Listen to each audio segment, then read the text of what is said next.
السلام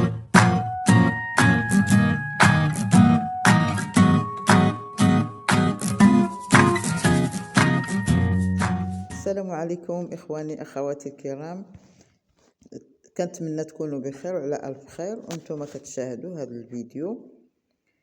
اليوم نقدم لكم طبق بريستيج اللي هو فيه الدجاج والسكسو والفواكه المعسلة. هنا عندي طعام سكسو بعد ما فورته وثلاثة الفورات، وفي الاخر رشيته بالحليب ودرت ليه تاني في الاخر نيسلي مني بغيت نقدمه في هاد البلاصه.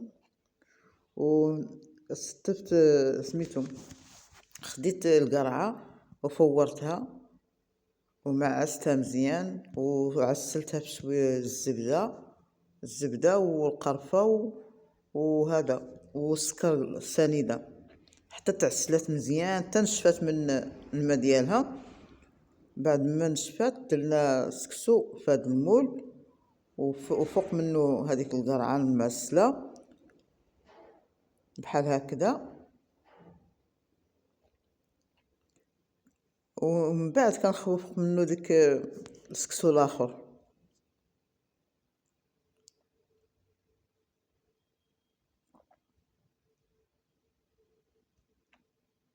بحال هاد الطريقه هكذا حتى كنكمل وصافي، وكنزوقو من الفوق.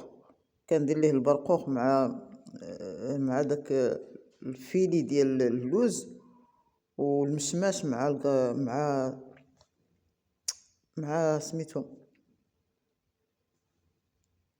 المشماش وهذا اش كيقولوا ليه نسيت سميتو كاع.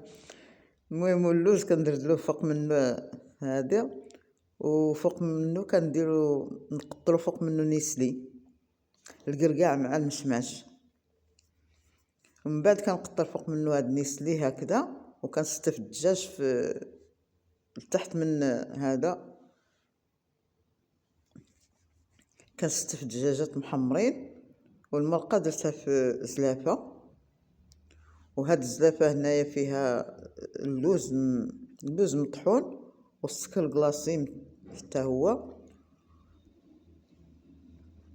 والمرقه درتها في زلافه. كنقدم لكم هذا الطبق بالصحه والراحه، وكنتمنى يعجبكم هذا البريستيج.